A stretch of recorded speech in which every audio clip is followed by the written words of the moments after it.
ગુજરાત પ્રવાસન નિગમ દ્વારા તારીખ 6 થી 10 એપ્રિલ દરમિયાન પોરબંદરના માધવપુર ખાતે ભગવાન કૃષ્ણ અને રૂક્ષ્મણી વિવાહના ઉપલક્ષ્યમાં યોજાતા પરંપરાગત મેળાના સંદર્ભમાં આ વર્ષે રાજ્ય સરકાર દ્વારા રાજ્યની 4 જગ્યાઓએ પ્રી ઇવેન્ટના ભાગરૂપે સાંસ્કૃતિક કાર્યક્રમનું આયોજન કરવામાં આવ્યું છે। તારીખ 5 એપ્રિલે સોમનાથ મંદિર પરિસરમાં ચોપાટી ગ્રાઉન્ડ ખાતે સાંસ્કૃતિક કાર્યક્રમનું આયોજન કરાયું છે। ત્યારે જિલ્લા કલેક્ટર દિગ્વિજયસિંહ જાડેજાએ જિલ્લાના પદાધિકારીઓ અને અધિકારીઓની સાથે કાર્યક્રમની પૂર્વ તૈયારીઓ સંદર્ભે બેઠક યોજી હતી અને જરૂરી માર્ગદર્શન પૂરું પાડ્યું હતું। બેઠકમાં જિલ્લા પંચાયત પ્રમુખ વેરાવળ પાટણ, સંયુક્ત નગરપાલિકા પ્રમુખ, નિવાસી અધિક કલેક્ટર, પ્રાંત અધિકારી સહિતના અધિકારીઓ અગ્રણીઓ ઉપસ્થિત રહ્યા હતા। આપ સૌ જાણો છો એમ તારીખ 6 એપ્રિલથી 10 એપ્રિલ સુધી માધવપુર મેળો યોજાનાર છે। માધવપુરનો મેળો છે ભગવાન શ્રી કૃષ્ણ અને રૂક્મિણીજીના વિવાહ માટે પ્રસિદ્ધ છે।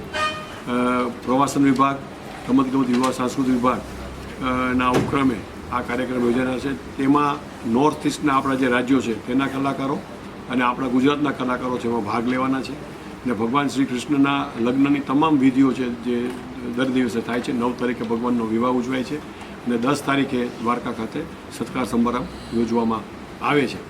એના પ્રીવેન્ટના ભાગરૂપે આ વખતે રાજ્ય સરકારશ્રી દ્વારા વડોદરા, સુરત અને અમદાવાદ અને સોમનાથ ખાતે એનું કાર્યક્રમનું આયોજન કરવામાં આવેલ છે।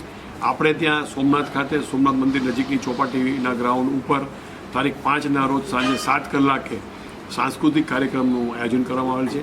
આ સાંસ્કૃતિક કાર્યક્રમમાં 200 કલાકારો છે એ નોર્થ ઇસ્ટના રાજ્યોના આવવાના છે અને પોતાની જે સાંસ્કૃતિક ઓળખ છે એ રજૂ કરશે અને 200 કલાકારો છે એ આપણા ગુજરાતના ભિન્ન ભિન્ન જિલ્લાઓમાંથી આવવાના છે અને એ પણ પોતાની જે આપણી જે સંસ્કૃતિ છે એના જે કાર્યક્રમો જેમ કે મિશ્ર રાસ છે કે પછી પોરબંદરનો મણિયારા રાસ છે કે થાનની જે મંડળી છે એનો રાસ હોય એ તમામ રાસો છે એ રજૂ કરવાના છે।